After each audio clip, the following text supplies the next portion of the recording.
اعمال کی اصلاح کرم سے کر دے۔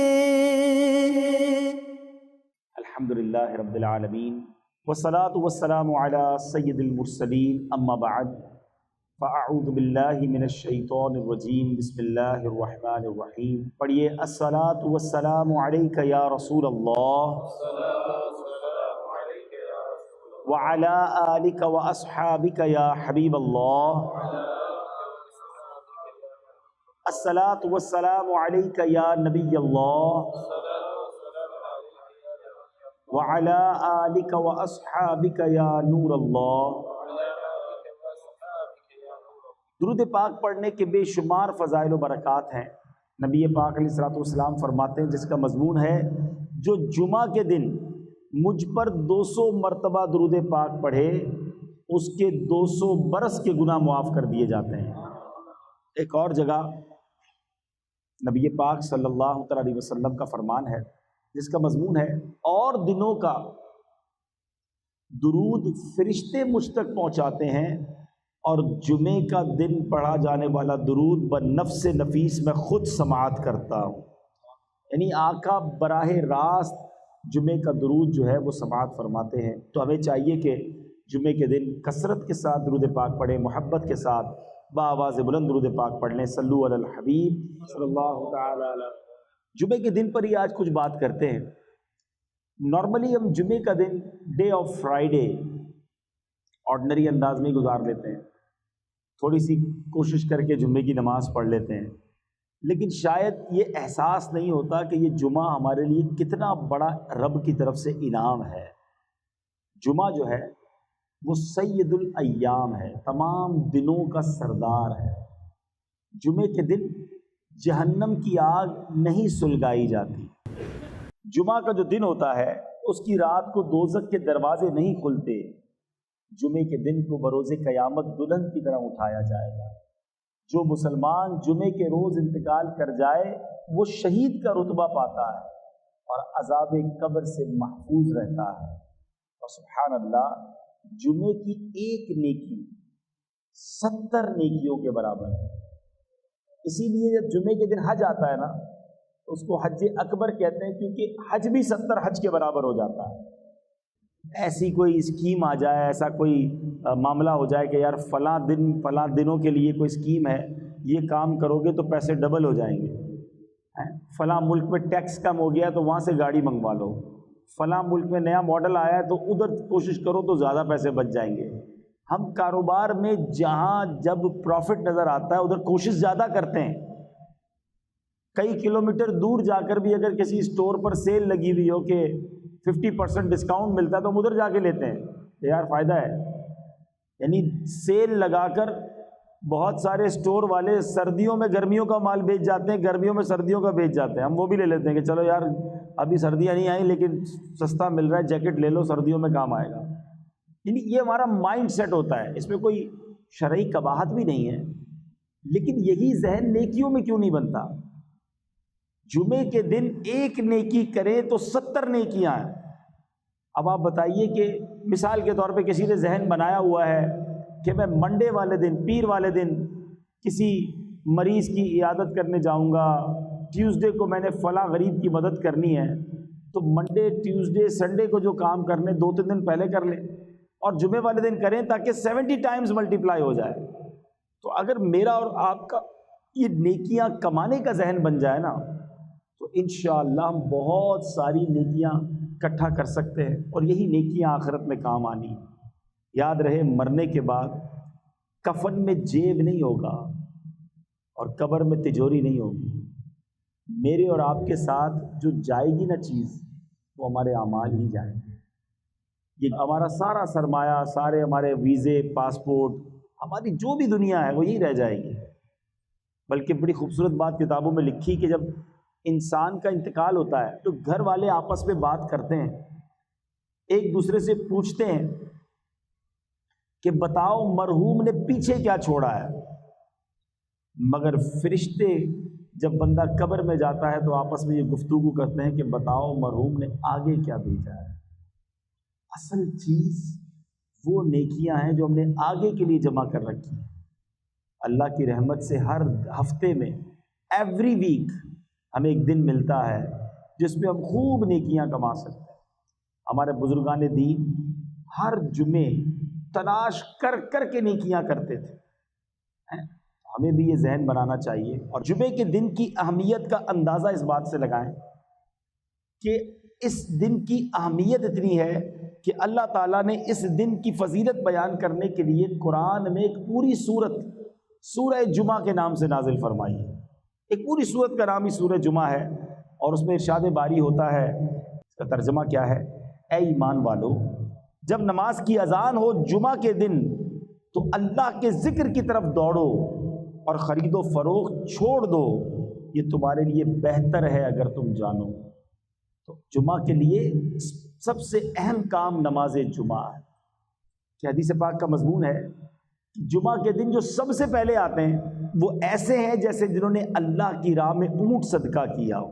یعنی آپ سوچیں کہ ہر جمعے اونٹ قربان کرنا آسان تو نہیں ہے، لیکن ہر جمعے آپ اونٹ صدقہ کرنے کا ثواب کما سکتے ہیں جو سب سے پہلے آتے ہیں۔ اس کے بعد آنے والے ایسا ہے جیسا اس نے گائے صدقہ کی ہو، اس کے بعد آنے والا ایسا ہے، نبی پاک فرماتے جیسے بکری صدقہ کی ہو، اس کے بعد آنے والا ایسا ہے جیسے مرغی صدقہ کی ہو، اس کے بعد آنے والا ایسا ہے جیسے انڈا صدقہ کیا ہو، یعنی ثواب کم ہوتا جائے گا۔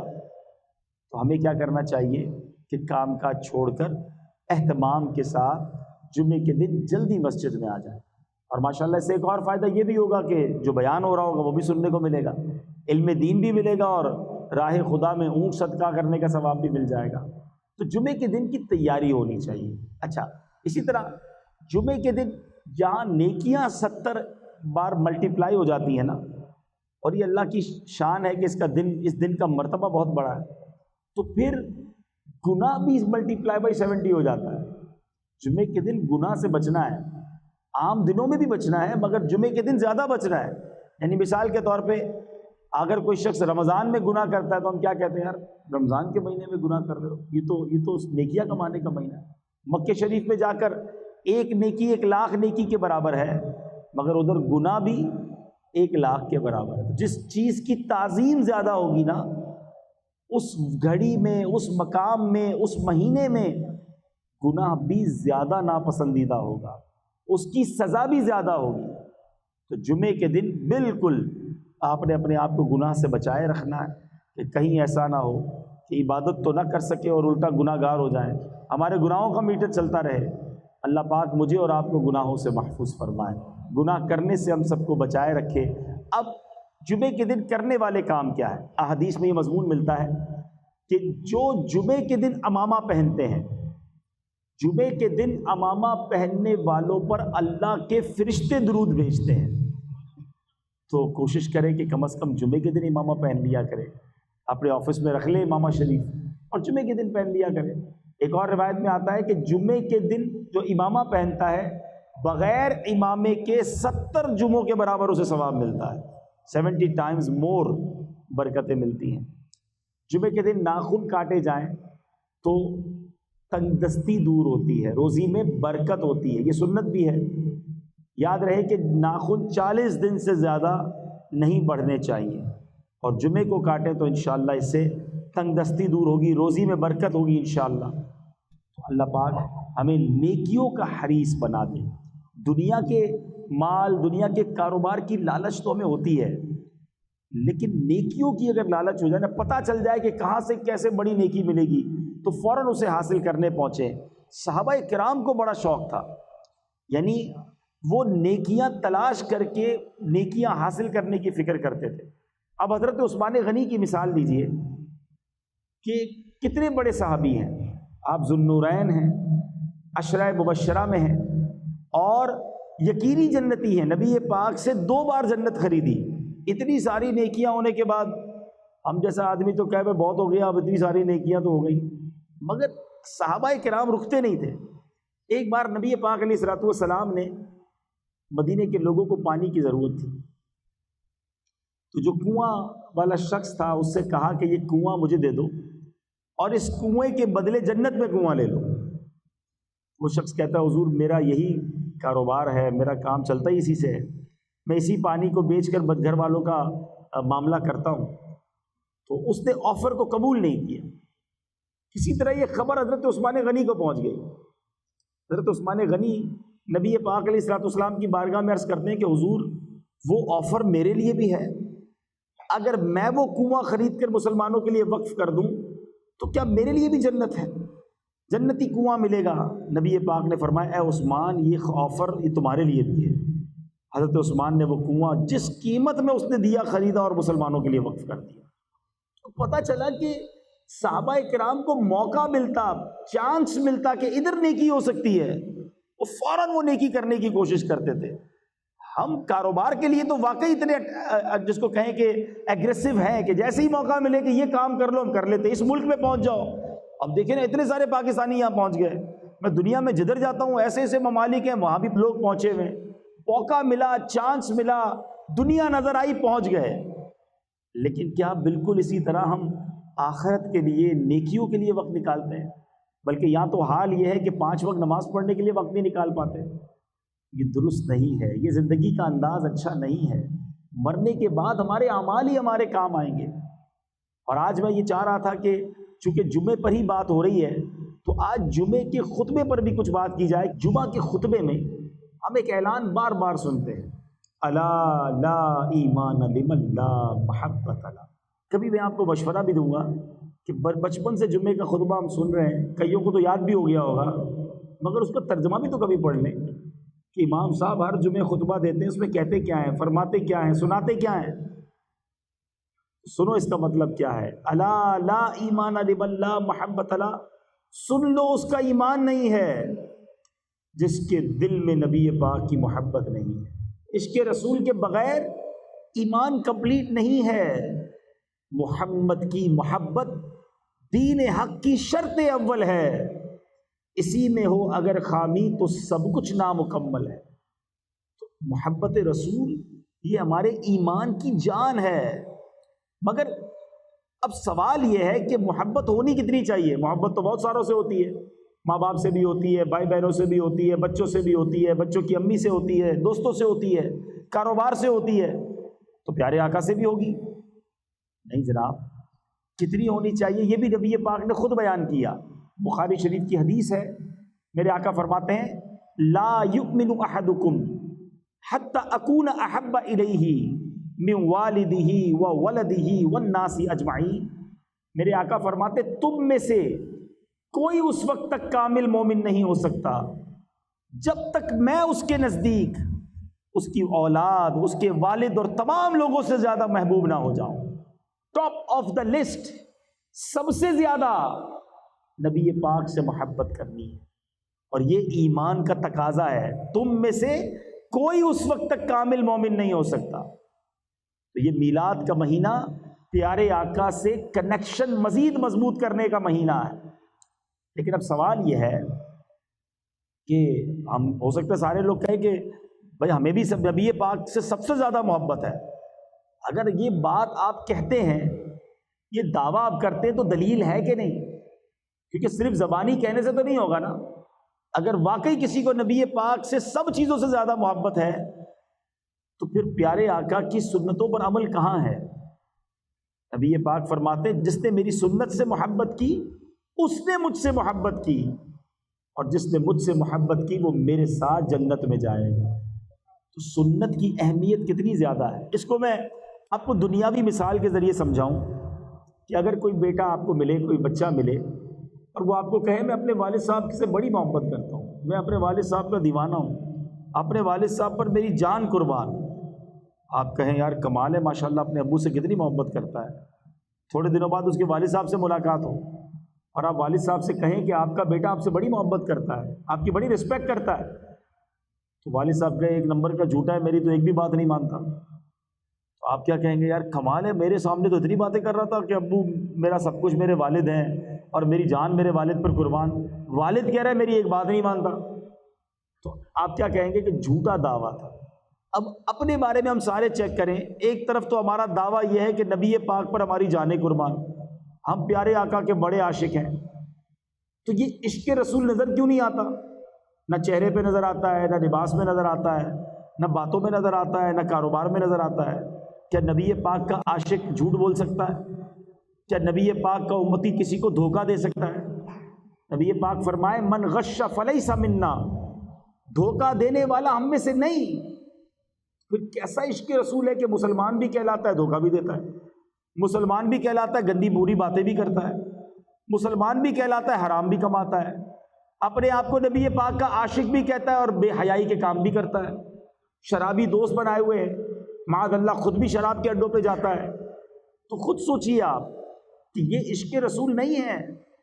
عشق رسول یہ ہے کہ مجھے بتانا نہ پڑے میں مسلمان ہوں، میں نبی پاک کا امتی ہوں، مجھے دیکھ کر پتہ چل جائے کہ یہ کس کا غلام جا رہا ہے۔ شاعر لکھتے ہیں نا، فنا اتنا تو ہو جاؤں میں تیری ذات عالی میں، آقا جو مجھ کو دیکھ لے اس کو تیرا دیدار ہو جائے۔ ہمیں دیکھ کر پتہ چل جائے یہ کس کا امتی ہے، یہ کس کا غلام ہے۔ یقین کریں میٹھے اسلامی بھائیوں، اگر ہم نبی پاک کی عشق والی زندگی گزاریں اور صحیح اسلام کی تعلیمات والی زندگی گزاریں تو دنیا بھی اچھی ہو جانی ہے، آخرت بھی اچھی ہو جانی ہے۔ آج مسلمان کہلانے والے کو قرآن پڑھنا نہیں آتا، نبی پاک کا امتی تو کہلاتا ہے، مگر آقا کے قلب اطہر پر جو قرآن نازل ہوا، اور یاد رہے پیارے آقا پر کہ بہت سارے معجزات ہیں، مگر جس معجزے کو اعظم المعجزات کہا گیا، بگسٹ میریکل کہا گیا، وہ قرآن مجید فرقان حمید ہے۔ مگر قرآن پڑھنا بہت بڑی تعداد میں مسلمانوں کو نہیں آتا، کھولتے بھی نہیں ہے قرآن۔ میں آپ سے اگر سوال کروں کہ آپ نے یہ بتائیے کہ فیس بک کب آن کیا تھا، آپ کہیں گے بھی مسجد میں آنے سے پہلے ہی آن کیا تھا۔ اچھا واٹس ایپ، وہ تو ہو سکتا ہے مسجد میں بھی چیک کیا ہوگا۔ تو کئی سافٹ ویئر ہم روزانہ کئی بار آن لائن کرتے ہیں، اور میں یہ پوچھوں کہ بتائیں قرآن کب کھولا تھا؟ جواب آئے گا پچھلے رمضانوں میں۔ اب کب آن لائن کریں گے؟ اگلے رمضانوں میں۔ ہم قرآن سے کتنا دور ہو گئے۔ اور ایک سچ بات بتاؤں، جب قبر میں جائیں گے نا، یہ سارے سافٹ ویئر آف لائن ہو جائیں گے، قرآن قبر میں بھی آن لائن ہو جائے گا۔ تو اس چیز کو تھامو نا جو قبر میں بھی کام آنی ہے۔ مگر قرآن سے ہم دور ہیں۔ کئی لوگ ملتے ہیں مجھے، کہتے ہیں سکون نہیں ملتا، دلی سکون چاہیے، کوئی وظیفہ بتائیں۔ کسی اور سے وظیفہ کیوں لیں، قرآن سے ہی معلوم کر لیتے ہیں۔ اے رب کے کلام ہمیں بتا کہ ہمیں دل کا سکون کہاں سے ملے گا۔